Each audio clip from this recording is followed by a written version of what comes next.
Bien, bon, bah, bonsoir, bonjour, selon l'heure où vous nous recevez.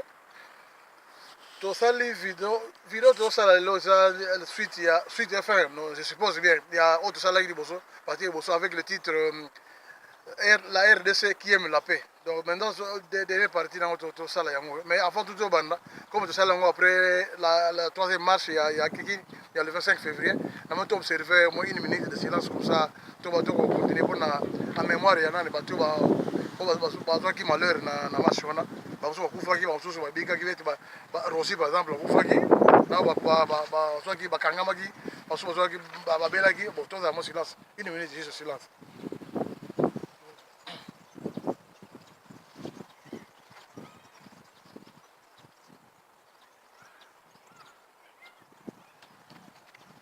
Bien, après la minute de silence, on décide.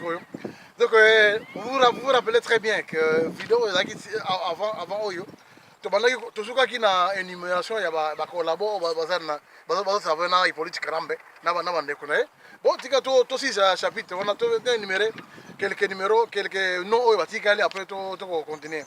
Donc, on y numérer par exemple numéro 1, Alexis Tambwe, le ministre de l'injustice, comme vous le savez. Bon, on a dit,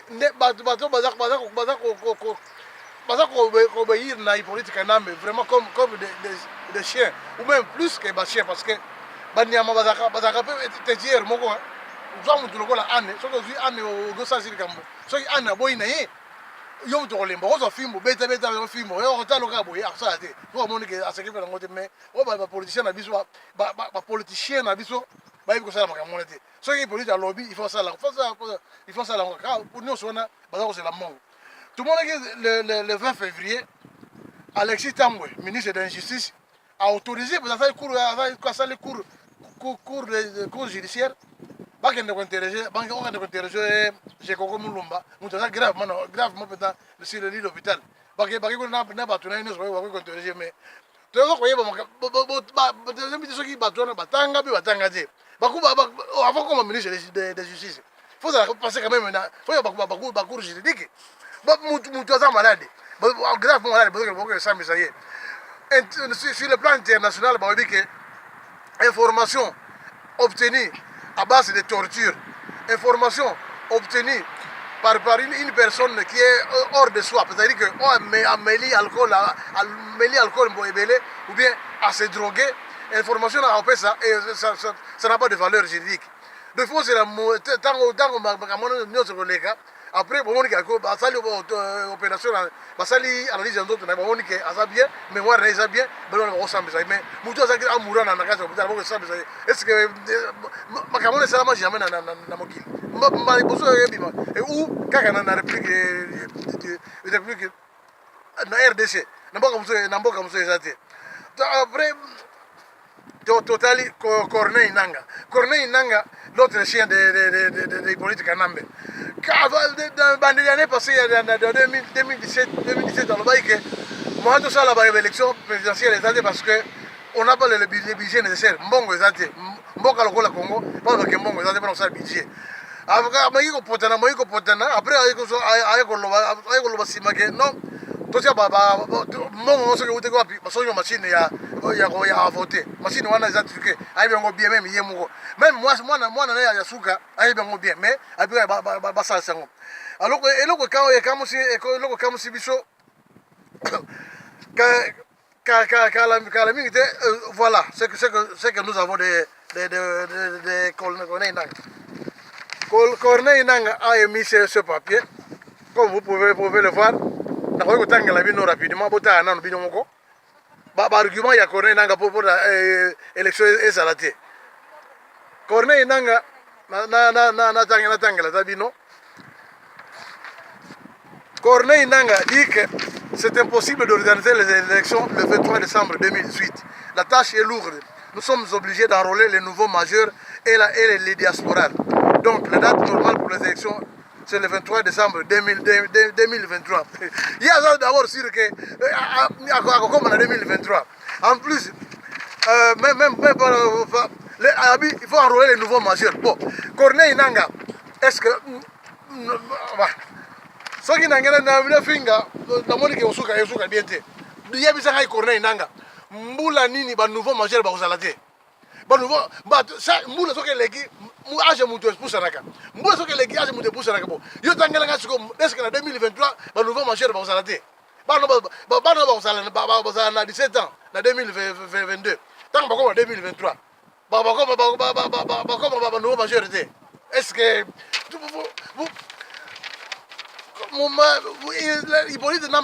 Hippolyte Kanambe Kamberembere soki Karemberembe Hippolyte Kanambe Kambere vous êtes transformés tous bien nous sommes dans le gouvernement vous êtes des foutus tout ce que vous savez c'est mentir comme hier vous avez un exemple hier kobuka lukuta et là comme ça wana te ndeko na biso kizenga bato ya bandundu susu na bamuzito bazotu bozomona be makambo ya bangombe za kotoka kuna bien tout oleka bo revendiquer non vous vous appuyez sur ma banane bozo ke pemeni ya Hippolyte Kanambe tuza kopuye na yo mutu lokola nani mutakizenga akomi na 95 ans mais oleka azuka ina na mboka na yeko vanda na calme mazela liwa na ya soki dans 2 ans soki dans 3 ans azuka ko shima kama politique ndipo soki volontairement ko tina ko kama politique ou bien bazo benda ko benga ke ba surveiller Hippolyte Kanambe azolinga transformer a former pour la chef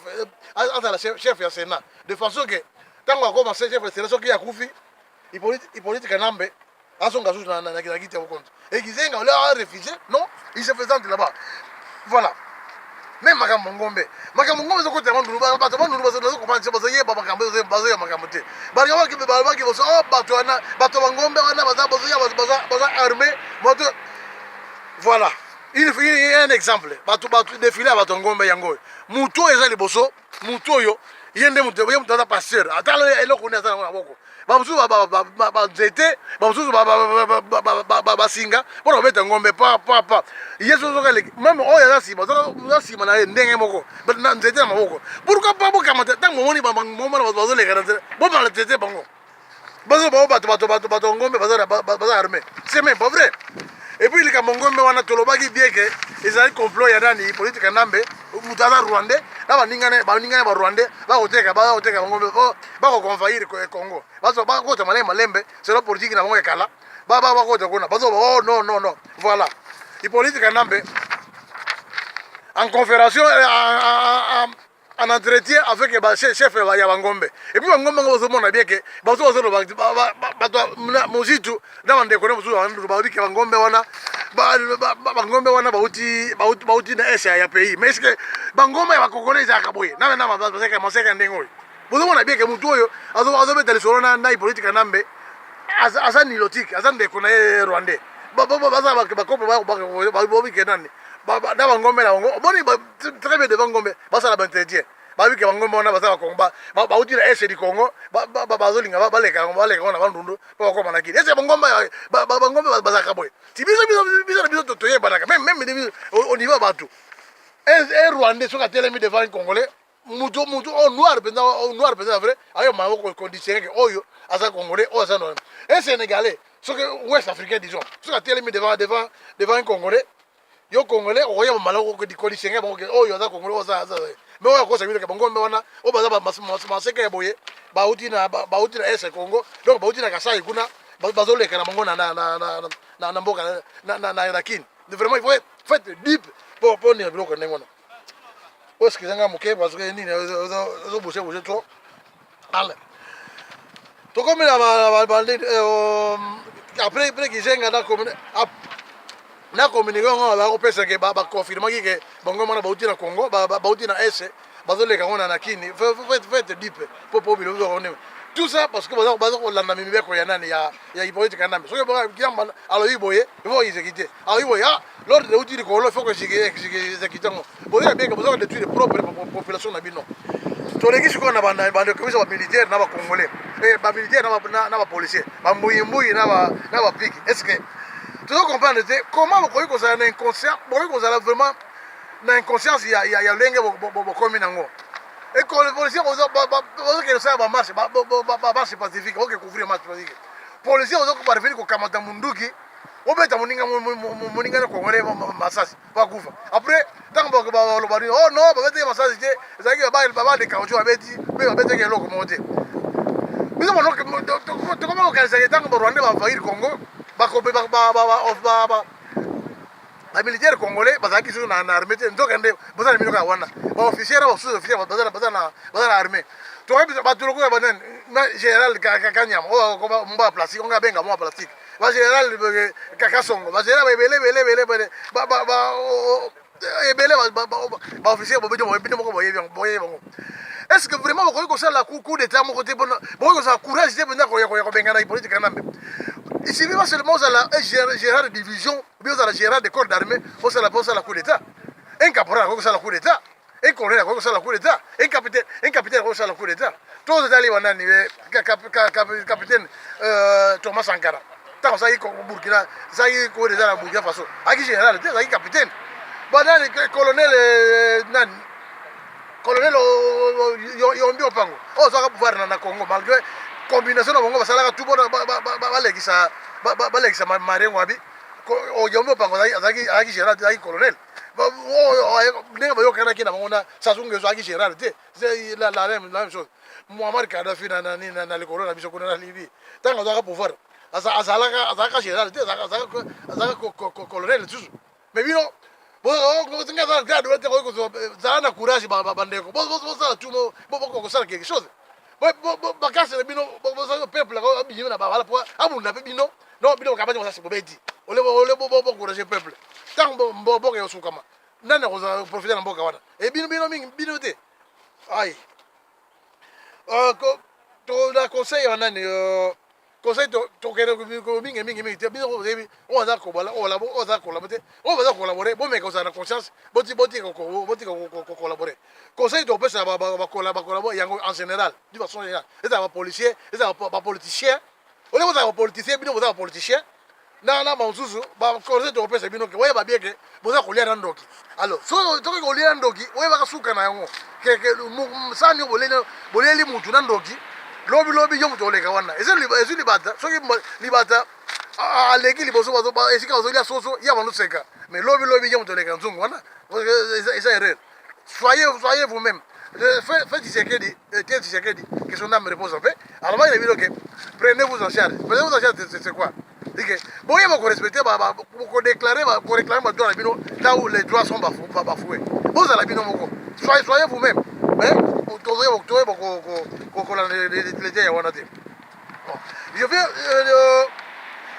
je vais justement de voir une vidéo intitulée dernièrement j'ai vu une vidéo intitulée enfin Général Kasongo à côté de Kimia Nangaba amen bandeko entre parenthèses na biso tusa ba vidéo to yeba pe ko tia ba titre ya malamu na ba vidéo hizo soko grave vidéo luka yeba ko tia titre o zo concorder dans makambo zomo ezo le kana vidéo wana ça c'est entre parenthèses enfin bon na vidéo wana na moni eloko na moni ke na moni général de police Kasongo après il a justement vidéo il a justement après bakama ça qui justement après des marches après marche on a il y a le 25 février aussi ka Russia kufaki aba eloko bandeko sala nde abandiko visiter banani bandwa esika massacre salami ba église na ba hôpitaux ezalaki mpo akende kosoulage bato wana te biso kanisi nde akende mpo akonsole bango non akende kuna nde mpona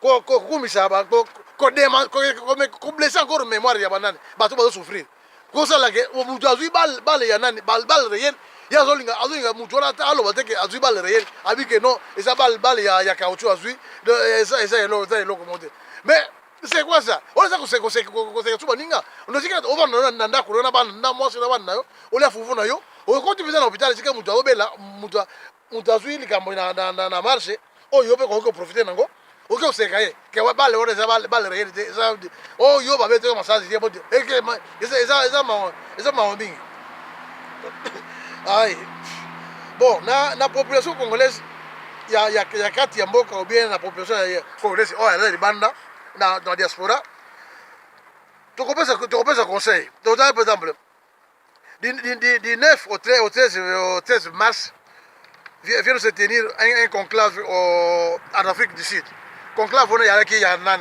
tenu par c'est Moïse Katumbi. Tant qu'on conclave ici, il va y 300 rennes. La plupart, mon 300 rennes. Aux la valeur, il y a $7. Après, c'est mon pour l'homme qui a pembe. Mais, Bandeko, un président. Tout le monde comprend. Bandeko. Ce qu'il est, tout le monde a passé, tout le monde a. Vous avez pas manqué, il y a respect à la Constitution. Il politique nambe oh tanga na été voyez de rien du tout un parti de grand chemin bon excusez mais il y a pas autre chose à dire aïe banda européen va dire tiens on a muta wana tato de gordo libu nene boufli Louis Michel a tiens on a dit dans la complicité avec toute l'Europe dans la américaine mango baba tie wana mutayebi ne lokomote akota classe ya saka lokomote ah baba ayebi ko respecter cette constitution te constitution na mboka na biso elobi ke mutu akoki ko lakisa candidature na ye mpona bavoter président ou bien mutu akoki kozala président ya république démocratique du Congo il faut zala congolais à 100%, c'est-à-dire congolais de père et congolais de mère. Est-ce que possible que politique nambe Moïse Katumbi c'est botali atele mini boso na yo boy ça congolais ni wala ko zo ka mutu aza congolais ou bien aza toka te si toka ba yo tolo ba bantu badundu ba ndeko zo ba bandani ba luba loba si toka to forme les ko tali bien aza ou bien maman na ye Congo aza congolais bien papa aza congolais mais le DT bozo kamati bozo président donc bozo kamati mboka tolongola mboka tolonga bilamba ya Saint-Paul ya Saint-Pierre to pesa ko Saint-Paul alata siko passe de comme on est pour manque de respect à la constitution et Moïse Katumbi c'est au ba ka pouvoir on va le contabiso mais on a tout ça en plus question que moi si na eza nango elo aho za na mosa ya Rwanda ya nationalité musulmane mais yé moko faut ça la nani faut ça des pères des mères congolais c'est pas le cas pour lui vous comme ça Moïse Katumbi qu'est-ce que tu pas tout qu'il était bon tout ça tout pour un bon wana mbongo wa pesa bino eza mbongo kaka mbongo ya mboka biso azui bango ayi bango na mayela tira poche apesi bino bo eti babo président to support mais la même conférence sous na pour ba sportif parce que on a avec to supporter à 100%. Beaucoup fata okufa est-ce que on a moni ile kuzo ya kolobate là à la jeunesse enfin qui participe aux marches dans 5 minutes, okay. Ouais, parce que si on marche comme un peu freiné, on attend jusqu'au 30 avril.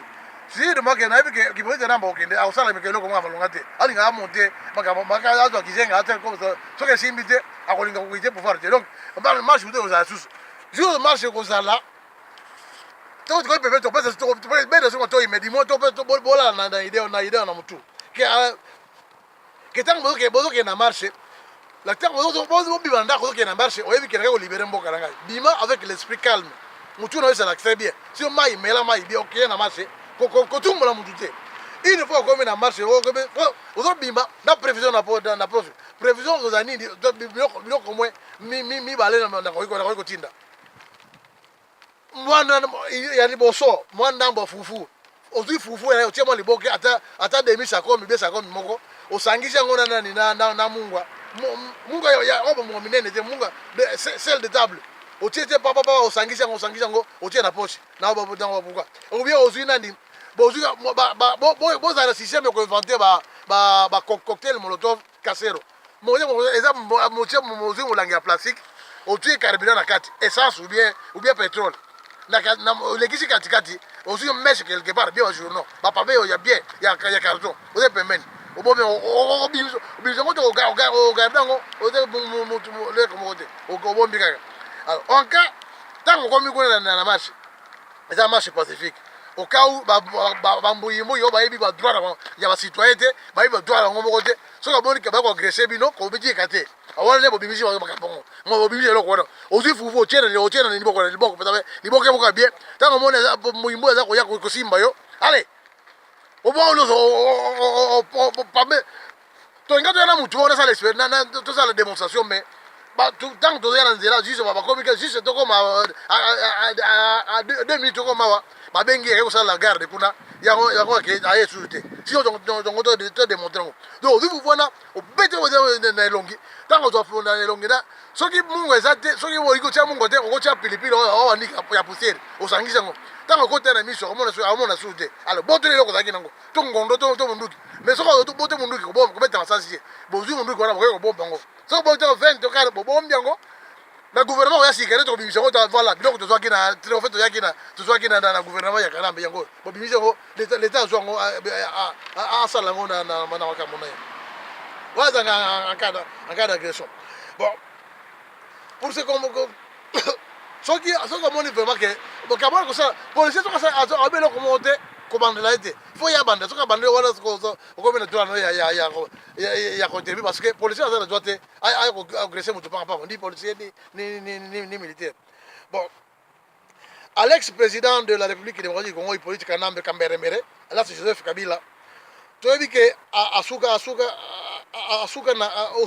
na yo kaka na école primaire mais ndenge yo olobaka parce que yo mosala okokosa makambo ndenge olobaka oyo kote otanga na école primaire ya nani otanga école primaire ya Tanzanie école française soki otanga na école française olingi oyeba biloko mibale biso tuti oyebaka ngo bien récitation oyo ya nani ya les faux malades les deux textes batangi biso na 5e primaire boye l'impété puni les faux malades pourquoi parce que baobi ke les faux malades ok vice n'est beau mais le plus laid de tout c'est de mentir yo ne bando bota maintenant comment on pouvoir tout ce que tu fais c'est mentir moi même l'année passée le 30 juin tout c'est là que date il y a très important c'est pour pas la biso au ça a défilé non au conseil makam au conseil au banga que tabako ko sale suku makuna ufanye ndo ndako obi ke no odaza malade al moi sina makango na yo mususu wana nani Lambert Mende alors dit que non pour des raisons indépendantes de santé président de la République a koya na marché donc tout ça la kana ndako omoni nani gagne kota bon excusez nga ngala finga me natiki Lambert Mende ngoni mo sika komi en plus on n'est pas tout na gouvernement soki de menteur donc par exemple c'est le même Lambert Mende quand la ligne était au comment on a soki le 4 février Lambert Mende a dit que azoke na Belgique na Bruxelles maman na akufi soki pe maman na soki pe ya na soki na ya dit que maman na bazana différence il y a 11 ans a dit que maman na akufi mingana kabon a dit oh mais olenga ngoyi bino soki olenga ngoyi te o Lambert Mende bino pa kufa nga soki umele na mokili si okobongo na koma libende to okoma libanga kutu te mais eloko moko ya plus parce que libanga so zali bien na sema baka libanga eza vraiment makasi c'est pour ça que de certaines roches jaillissent les sources des rivières donc libanga eza vraiment makasi et puis peut-être bien rivière donc ba ko ko soki mo bende soki ba bende pe e polaka soki osuli bende o tsango na sema mabele e vande tango koma e comme mu rouiller e sile ko limo mais bango baza beaucoup plus que ça alors tu comprendre na bon dans l'équipe nani na après ndenge to me ko l'accès ndenge ba le couteau ba to les après dene ya bon on le dit que au tanga na école française texte wana ya nani ya les pétés finis comment tanga ki ngote texte pétés finis je rappelle un peu à mes amis et ça qui nini isa en bref 3 soldats ya armée française tango bitumba zaki na France na balban bakenda na guerre na bourgade na bango bake 3 babuni na soir babano zonga ndako bakomi ndako to leba ko bazonga na kana bango baleka liboso église bango boye bakuti tete statue ya Marie mère de Jésus babi comme le to boyi batu mingi te bon to de changer minduki na biso moko azu nduki ne abeti pa masasi wana azu eke kona na mutu eke ko voler mutu e voler mutu za bano seka mutu za yebo ya azu ba charger pa abeti masasi wana azu na poitrine ya eke kona alu seka bon oh emisa to azaki un peu correct boy alingaki musanga ndombe moya Alex a faiblesse na ba bininga ezate ay bon na leta kaka a charger munduki a fixer statue na akangi miso asa yango avec les yeux fermés akangi misu boye abeti masasi wana etu ekekona na chez nous bon basa epele bakena ngo kolala lobi letongo tanga bakena guerre en bref na oya liboso atindaki bazwi masasi na mutu akufi o mutu ya mibale atindaki lusu azwi masasi na poitrine akufi oya misatu azakoleka so abaye bakejaki le tour na siko tour na ngai azwi masasi na genou abunda na pota wana ti sisi kaseka pota ba bisa bankusu akena vitala ke tubela masumo batune ozwa bosa ti ade abimisi ngoye bango te c'est vraiment dommage et politique nambe azako bo mboka sur tous les plans abomi mboka sur le plan éducatif boko botala bino moko makambo est-ce que ça normal ba mboka biso za koza mboka moko sérieux bozo mona bapeti oyo bapeti bazokende classe même mbongo osoma pipitre eza te ai mopepe eza trop mbongo osoma pipitre eza te ta bapeti bazongi classe formation kongo ya lobi yango oyo bazotanga na mabele na prof nango bozomona kaka ndenge baza ça c'est sur un plan un autre plan même sur le plan social sur tous les plans est-ce que nana koki kondima ke nana koki kondima ke oyo ai oyo eza commissariat de police na matete commissariat ya police ya boye bon makambo boloba na ngai nano soki commissariat eza boye makambo mboka efonctionne comment ekofonctionne ndenge nini soki biloko bozoba eza boye donc sur tous les plans le plan social makambo tout eza kobeba mais tout cela parce que police nambe azali wana avandi bato bazoencourage avanda eloko moko tokotanga topesa toli na nani na mobutu ye moko soki mobutu angana ipolitika nambe ke ayebaka bien ke avanda kiti wana avanda libela te c'est un animal ameka kosekote alongola animalité na ye azongela mutu atika mboka tranquillement comme ça akende na ye Kanambe vient de créer, en fait, pour terminer, Kanambe vient de créer un faux mouvement de musulmans à l'est du pays pour le mouvement persécuté,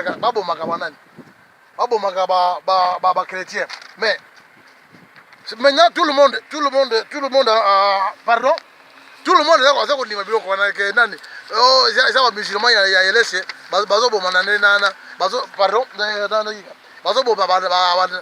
chrétien, mais c'est pas vrai. Depuis le temps de nos ancêtres, les musulmans, la plupart des musulmans, côté est pays, et si vous avez côté là, il faut que esclaves, que vous esclaves, que vous avez prévu musulmans, Banda, époque, les musulmans n'ont jamais eu de problème avec les chrétiens. Tout le monde est vraiment en communauté. Calmement. Moi, il politique Kanambe, avec quoi c'est qui a formé un faux mouvement, a monté un faux mouvement, alors que les chrétiens sont persécutés par les musulmans. Est-ce que c'est dommage? Et tout ça, aussi et au vu de l'ONU. Il y a ceux qui ont passent directement au papier de l'ONU. Ouais. Les Congolais déplorent et dénoncent la passivité, le non-intérêt et pour tout arranger l'hypocrisie de l'ONU à la souffrance et le déséquilibre du Congo. Le silence, l'ONU, voilà, Conseil européen, ça ONU,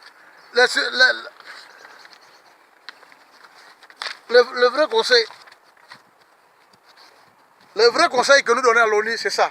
Voilà, vous lisez ça vous-même très bien. Comme vous pouvez le voir ici, que le silence devant l'injustice signifie la complicité. La MONUSCO, qui est la branche de l'ONU au Congo, avec 21 000 casques bleus, totalise déjà près de 21 ans sur le sol congolais. Tant d'atrocités se commettent au vu et au sud de la MONUSCO son action a toujours été la même, le silence. Bon, comprenons, et ce qu'on appelle la communauté internationale, si réellement elle existe devant... enfin, pardon. Comprenons ce qu'on appelle la communauté internationale. Si réellement elle existe, de comprendre avec nous que le Congo a besoin d'une MONUSCO active et non d'une MONUSCO observatrice et partant qui aggrave davantage la crise au Congo. En effet, en effet, la majeure partie des casques bleus opérant au Congo proviennent des pays pauvres. Ça, c'est vrai. La plupart des casques bleus qui sont au Congo proviennent des pays pauvres. Ce n'est pas la peine nous n'avons pas cité tout leur pays d'origine ici, mais vous le comprenez vous-même. Alors, les pays pauvres qui, en cas de voyage, s'exhument de tout contrôle ou checking de leurs biens ou personnes au poste frontalier. Ce qui signifie qu'ils voyagent comme des diplomates. La MONUSCO assure pourtant très bien le convoi qui sortent avec les minéraux, au bénéfice des entreprises multinationales à l'est du pays surtout. Il y aura une paix réelle et durable dans ce monde au seul jour où l'ONU sera notre organisation à tous. Bref, au jour où elle cessera d'être un organisme au service de certains États. En exemple, nous pouvons citer. Janvier 1961, Patrice Lumumba est mis en résidence surveillée par le général Mobutu au service des Américains qui se disputent le Congo avec l'autre bloc, qui était à ce moment-là, c'était l'Union soviétique, sous surveillance de l'ONU. Alors, il arrivait que le 8 janvier, l'ONU, sur ordre de la CIA, accepte l'orchestration d'un plan d'évasion de Lumumba. Peu après, Lumumba, dans sa tentative d'évasion, est trahi par la même ONU et rattrapé par l'armée de Mobutu qu'il envoya au Katanga, où il sera assassiné par les Américains avec la bénédiction de la Belgique. Ça, tout le monde le sait. Le 16 janvier, tout le monde le sait. Deuxième exemple, 1966, Mobutu choisit les Américains, fait de jouer un faux complot de coup d'État attribué à Evariste Kimba, ancien ministre du gouvernement de Kassavubu, et 3 de ses compagnons. Sentence.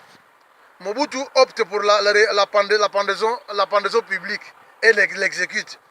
Durant les 31 ans, c'est-à-dire de 1966 à 1997, l'ONU n'a jamais sanctionné Mobutu pour ces crimes. Et peut-être qu'à ce moment-là, parce qu'il était chef d'État, on pouvait comprendre.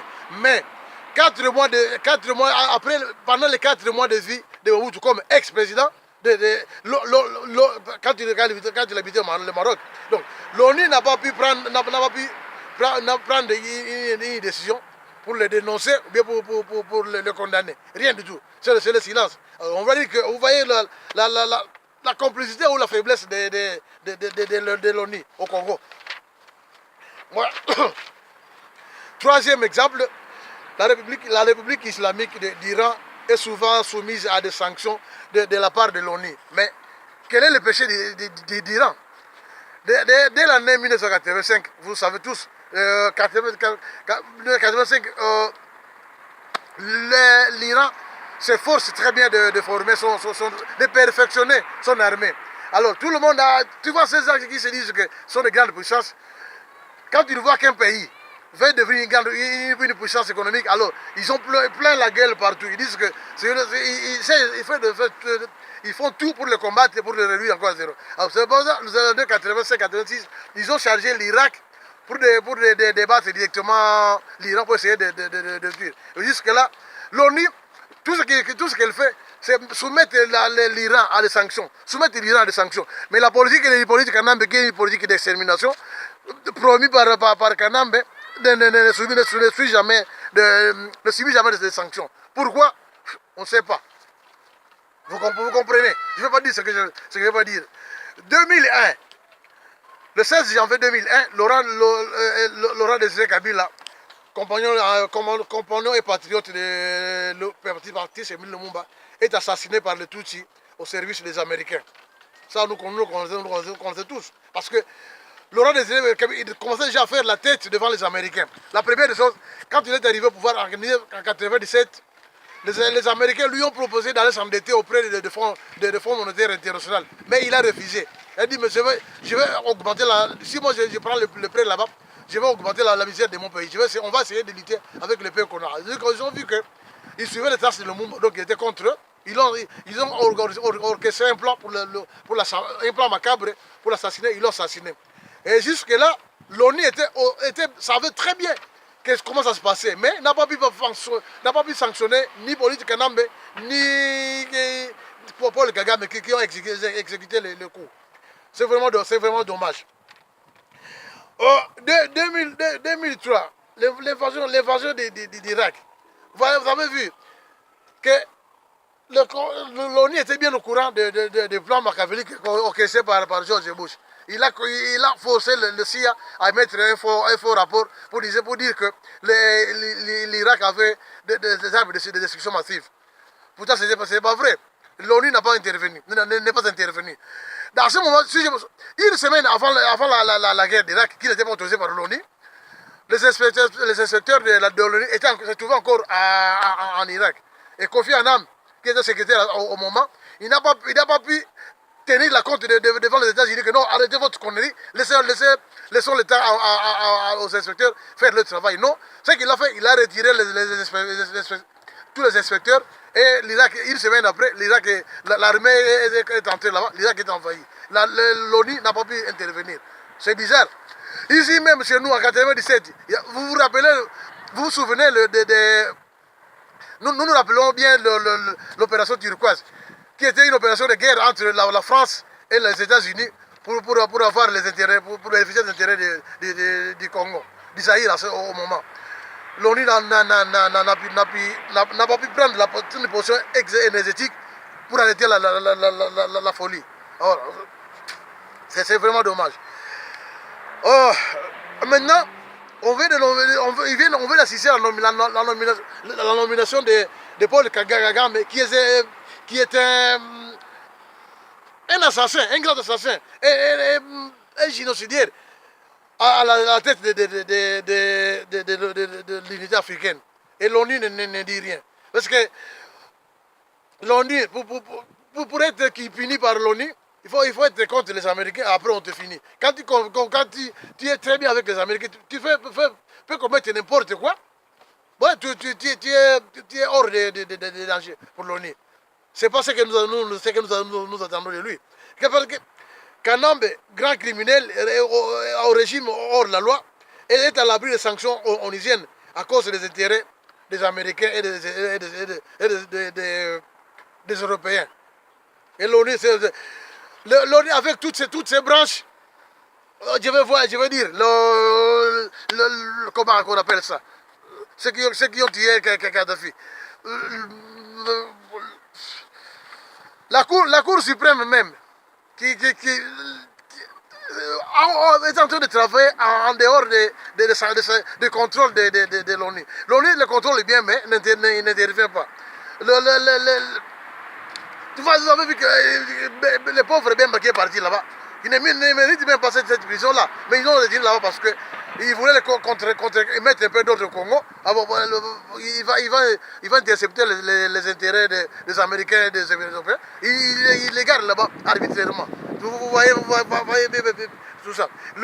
Et ces bandes de criminels qu'on appelle l'OTAN, qui sont allés envahir l'Irak. Pourtant, l'Irak, c'est un pays souverain.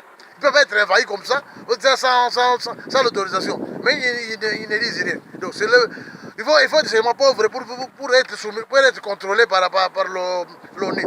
C'est vraiment bizarre.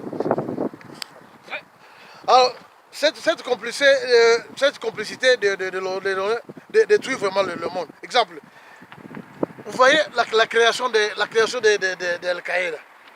On dit que ça c'est une agence de terroristes oh, il tue le monde. Mais pourquoi il a été créé? C'est suite à l'inactivité de l'ONU pour ne pas intervenir exactement quand ils étaient à ses débuts.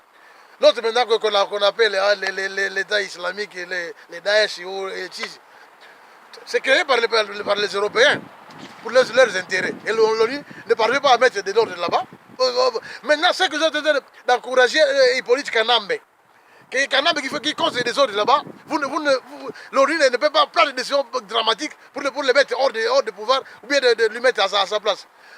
Sachez très bien que demain ou après-demain, il va naître encore un autre mouvement de résistance au Congo là-bas.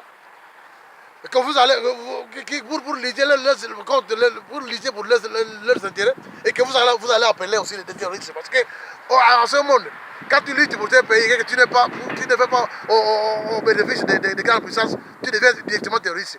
Donc il y aura encore un autre mouvement qui naîtra d'ici peu de temps que vous allez appeler des terroristes. Pourtant, le vrai terroriste, il est là, Hippolyte Kanambe, avec son patron, Paul Kagame. Au lieu de prendre maintenant, d'écraser ces trucs-là à l'œuf, non, vous laissez agir, qui dépriment le peuple, pour après vous dire après que ceux qui vont se révolter sont des terroristes. Pourtant, la question n'est pas là. Aïe, aïe. Et bientôt, l'autre mois, il y en aura 2 ou 3, je ne sais pas, selon le camp de chacun. Bon, un Français, par exemple, un Américain, un Belge, pendant les Congolais, qui est agressé, l'ONU est là pour se manifester. Mais quand ce sont les Congolais qui sont agressés, l'ONU ne dit rien. Après ça, pour terminer un peu on avance vers la fin.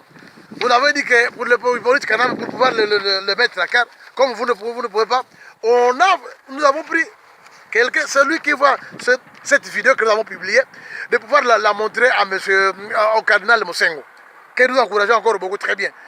Il y a tout seulement dans Google. Quand tu ouvres Google, la page s'ouvre, il y a le rectangle qui est là-bas, tu écris ce titre-là de vidéo, après tu mets chercher et la vidéo va partir très bien. Que vous pouvez que quelqu'un qui peut avoir la possibilité qu'elle puisse parvenir à l'envoyer entre les mains de Canal Mosengo, qu'il fasse ce qu'on demande là. Vous verrez comment Hippolyte Kanambe va partir. Voilà. Je crois que c'est vu comme ça. Vous voyez très bien la vidéo. Nous sommes presque vers la fin. N'oubliez pas que quand quelqu'un est agressé, comme les Congolais sont en train d'être agressés maintenant, demain, nous on va prendre la responsabilité de nous venger. On va faire ce qu'on appelle la vendetta. Ce sera tout normal. Que l'ONU ne s'approche pas là pour dire que ce sont des terroristes qui viennent de naître. Dossier John Chibango. Le pauvre John Chibango, notre frère John Chibango, qui a été arrêté en janvier 2003. Nous disons ceci. To the fucking and corrupted government of Tanzania, I hereby express my surprise about your action above the resolution of John Chibango, in opposite to the ex-president of the Democratic Republic of Congo, Hippolyte Kanambe Kazemberembe, alias Joseph Kabila. Indeed, John was arrested by your intelligence in the airport of Dar es Salaam, and has been handed to the Congolese government, to his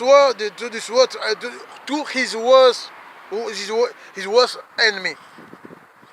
Do you really know the meaning of this? Let me assure you that you've sent this man to pardon. You sent this man to the Congolese government because of the money of your brother Kanambe pay you for his head. You've broken all kind of international protection rules only for money. Now, the only thing that the Congolese people expect from you is to cooperate and establish a clear and stable guarantee of John Chibango. during all his journey in the hell. We want like to see him dead neither this year, nor next year, nor any other one. Otherwise, the verdict will be the only way to resolve the problem. In case that you do not do anything. Okay. Oh, mes amis, avant, nous approchons déjà vers la fin. À mes amis, pour terminer, on a toujours donné ces conseils-là de la politique. C'est que la politique. Voici ce que nous disons de la politique. C'est que la politique. La politique et la prostitution sont deux sœurs jumelles de même nom, comme on dit. Mais de prénoms différents. Le premier prénom de la politique, la première sœur jumelle, qui est la politique, de ce prénom, vous le voyez très bien. Essayez de vite passer comme ça, on passe, vous le voyez très bien. Ah, la politique et la prostitution sont deux sœurs différentes. Et je crois que vous avez tout vu. Vous avez vu ça. Bon, non, pour terminer, on s'achemine, on s'achemine.